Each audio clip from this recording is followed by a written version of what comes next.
কেটানিন থেকে। কেটানিন এখনও শরীরে রয়েছে, কিন্তু কিডনি এটি পরিষ্কার করতে অক্ষম।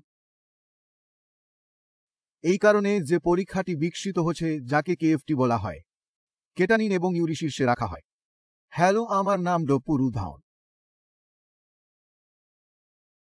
আজ এই ভিডিওতে আমরা জানার চেষ্টা করব কেটানিন কি, এটি কোথায় তৈরি করা হয়, এটি তৈরি করা হয়, কেটানিনের স্তরগুলি কি কি, কেটানিনের লক্ষণগুলি কি কি। আমরা এই ভিডিওতে সবকিছু জানতে পারব। কেটানিন দিয়ে শুরু করা যাক। কেটানিন হল শরীরে উৎপাদিত একটি বর্জ্য পদার্থ। এটি হল প্রোটিন বর্জ্য উপাদান, যা পেশি বিপাকের সময় আমাদের মাংসপেশিগুলিতে উৎপন্ন হয়। এটি প্রত্যেকের দেহে উৎপাদিত হয়। এটি আমাদের দেহে, তোমাদের দেহে, সবার দেহেই উৎপাদিত হয় এবং এটি প্রায় সমানভাবে উৎপাদিত হয় পাই। আমাদের দেহে যখন এটি উৎপন্ন হয় তখন কেটানিন উৎপন্ন হয়, কারণ আমাদের কিডনি 24 ঘন্টা কাজ করে। যখন এটি দিনে 24 ঘন্টা কাজ করে তখন এটি কেটানিন ইউরি উৎপাদন করে। ইউরিক অ্যাসিড সমস্ত ইলেকট্রোলাইট বজায় রাখে এবং শরীরের সামঞ্জস্য বজায় রাখে। এখন যখন কারো কিডনি নষ্ট হতে শুরু করে তখন কিডনিতে কাজ করার ক্ষমতা অর্থাৎ বর্জ্য প্রক্রিয়াকরণ হ্রাস পেতে শুরু করে। তাই শরীরে এখনও কেটানিন আছে, কিন্তু কিডনি এটি পরিষ্কার করতে পারছে না। এই কারণে যখন কারো কিডনি ক্ষতিগ্রস্ত হতে শুরু করে তখন কেটানিনের মান শুরু হয়। এখন জিজ্ঞাসা হচ্ছে, শরীরে কেটানিন এবং ইউরির বাইরে আর কি কিছু আছে? উত্তরটা হল না। আমাদের শরীরে অনেক বর্জ্য পদার্থ রয়েছে, যেগুলির মধ্যে কেটানিন এবং ইউরি শুধু দুটি।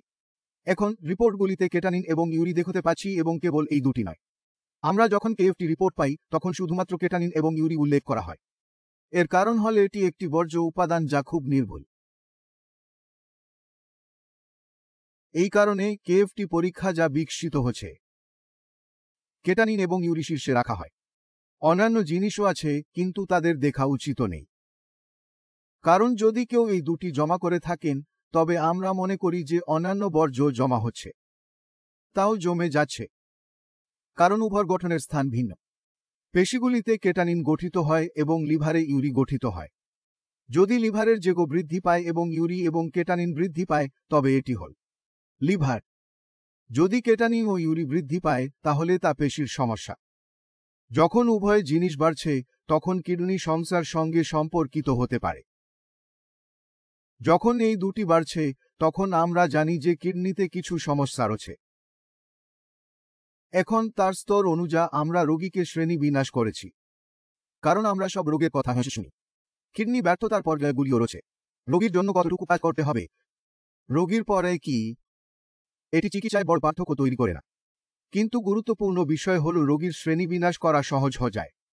রোগীকে আমরা কি বলব এবং আমাদের কোন থেরাপির পরামর্শ দেওয়া উচিত, আমরা এর সুফল পেতে শুরু করি। সুতরাং আমরা এর জন্য কি পরীক্ষা করেছি? এর জন্য যে পরীক্ষাটি করা হচ্ছে তা হল জিএফআর টেস্ট। একে বিশেষভাবে ইজিএফআর বলা হয়। এখন ইকেন দাঁড়িয়ে ই মানে আনুমানিক, জিএফআর মানে গ্লোমেরুলার পরিস্রাবণ হার। তাই এর জন্য যে পরীক্ষা করা হচ্ছে তাকে জিএফআর নামে পরিচিত। এখন কেএফটি রিপোর্টে ইজিএফআর কোথাও লেখা আছে। এখন এই জিএফআর মান কিভাবে আসে, এটা গুরুত্বপূর্ণ হয়ে ওঠে। যদি কেউ জিএফআর মান না জানে কিন্তু কিডনির মান জানে তবে তিনি নিজের গণনা করতে পারেন। সুতরাং আপনাকে কিছু করতে হবে না, আপনাকে গুগলে গিয়ে জিএফআর ক্যালকুলেটর লিখতে হবে। এখন আপনি দেখবেন যে আপনার সামনে অনেক ফলাফল উদ্ভাবিত হচ্ছে। আপনি তাদের যে কোনো একটি নির্বাচন করতে পারেন।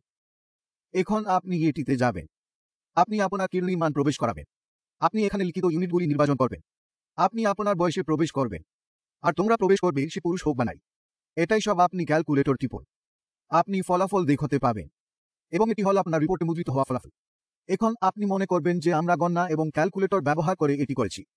একদম ঠিক। এই টেস্টটি আপনার কিডনির সঠিক কর্মক্ষমতা বোঝায় না, এটি অনুমান বলে দে। এটা কিভাবে বলে? আপনি যদি বয়স্ক হন এবং আপনার কিডনি আপনার বয়সের চেয়ে কম কাজ করে তবে এটি আপনাকে বলে দেয়। তাই এই পরীক্ষায় বয়স গুরুত্বপূর্ণ। পুরুষ এবং মহিলা বিভিন্ন পেশি ভর আছে। পুরুষের পেশি ভর বেশি থাকে, মহিলাদের পেশি ভর কম থাকে। এই কারণে এটি পুরুষ এবং মহিলা হিসাবে শ্রেণীবদ্ধ করা হয়। কিছু ক্যালকুলেটরে আমরা জিজ্ঞাসা করি যে রোগী আফ্রিকান কিনা বা আমেরিকান। সেই কারণেই সমস্ত আফ্রিকান, যারা মহিলা হলেও খুব ভাল গঠন এবং পেশি রয়েছে, তাই তাদের শরীরে কিডনি গঠনের ক্ষমতা বেশি থাকে। সেই কারণে ক্যালকুলেটরে এটি সংশোধিত করতে হবে এবং যখন আমরা গণনা করি আমরা একটি মান পাই। এখন প্রশ্ন হল এই জিএফআর একটি কিডনির জন্য, এটি উভয় কিডনি। কারণ এখানে আমরা দেখছি উভয় কিডনির সম্পর্কে একসাথে কাজ করার ক্ষমতা। এ কারণেই আমরা দেখছি। এটাই কারণ যখন আমরা ইজিএফআর চেক করি তখন এটি আমাদের উভয় কিডনির কথা বলে। উভয় কিডনি একসাথে কতটা কাজ করছে।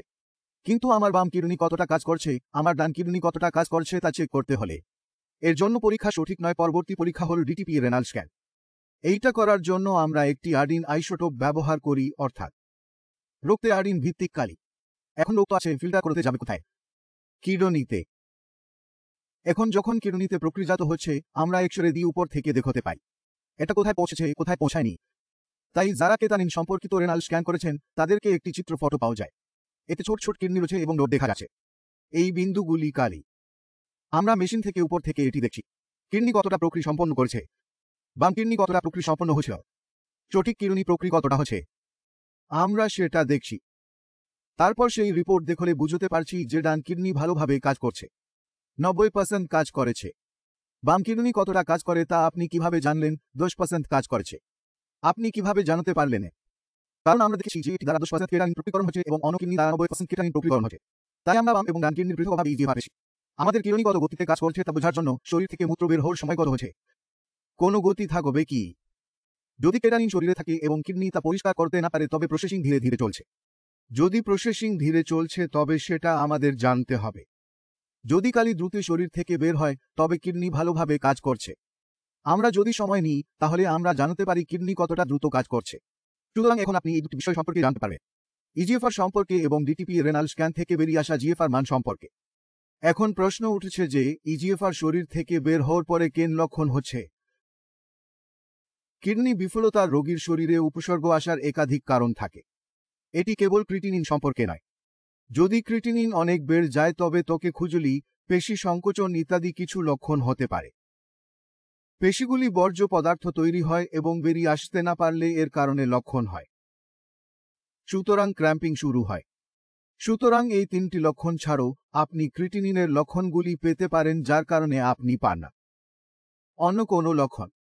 কিন্তু কিডনি যখন ঠিকমতো কাজ করছে না তখন আরও অনেক উপসর্গ দেখা দেয় যার কারণে আমরা দেখতে পাই লক্ষণ। উদাহরণস্বরূপ রক্ত জমাট বাঁধা। এখন কিডনির সাথে রক্ত জমাট বাঁধার কি সম্পর্ক আছে?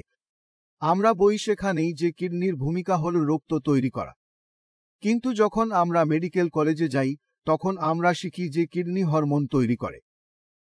আমরা যে খাবার খাই তাতে বিবার, আয়রন, ফলিক অ্যাসিড এবং প্রোটিন থাকে। তাই হিমোগ্লোবিন তৈরি করা হয় এই হরমোনের দ্বারা। এখন কিডনির ক্ষতি হচ্ছে। কিডনি কম এরিথ্রোপোটিন তৈরি করছে। ফলাফল কি? শরীরে সবকিছু আছে কিন্তু তা হিমোগ্লোবিন তৈরি করতে পারছে না। এখন শরীরে হিমোগ্লোবিন কমতে শুরু হচ্ছে। এখন হিমোগ্লোবিনের লক্ষণগুলো আসবে। শ্বাসলাভে সমস্যা, উদ্বেগ, অত্যাধিক ঘুম বা ঘুম না হোক। যদি মূত্রে প্রোটিন লিকেজ হয় এবং আমরা প্রোটিন খাওয়া না করি তবে কেউ আমাদের বলেছে পাই যেসব খাবার খেলে কিডনি ভালো থাকবে। যখন আমরা অধিক পরিমাণে মূত্র বিসর্জন করি এবং প্রোটিন গ্রহণ বন্ধ করি তখন মূত্রে প্রোটিন বের হয়। এতে আপনার শরীরে প্রোটিনের ঘাটতি দেখা দেবে। প্রোটিনের এই ক্ষতি দেখতে আপনার শরীরে লক্ষণ হবে। প্রোটিনের ঘাটতি হলে শরীরে কোলেস্টেরলের পরিমাণ বাড়বে। এতে হিমোগ্লোবিনের পরিমাণও কমে যাবে। যদি রক্তে প্রোটিনের পরিমাণ কমে যায় তবে রক্তের ঘনত্ব কমবে। রক্ত পানি দিয়ে পা ভরতে শুরু করবে। রক্ত জমা হতে দেখা যাবে। প্যাডেল এডিমা দেখা যাবে। আপনি যখনই আপনার পা তুলবেন আপনার পা থেকে জল বেরিয়ে আসবে এবং আপনার বুক ভরে যাবে। এই লক্ষণটি কিভাবে এলে? এই সমস্ত লক্ষণ থাকার প্রয়োজন নেই। ক্রিটিনিনের মাত্রা বার এবং কুড়িয়ে পৌঁছায়। তবে এই লক্ষণগুলি সব রোগীতেই দেখা যায় না। কিন্তু কিডনি খারাপ হলে সেটা ভেতরে দেখা যায়।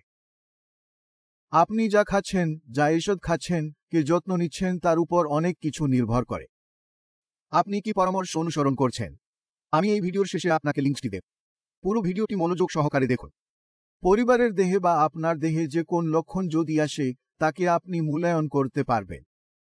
আমি আশা করি আপনি সংক্ষেপে বুঝতে পেরেছেন যে ক্রিটিনিন কোথায় এবং কেন তৈরি হচ্ছে এবং কি ঘটছে। শরীর।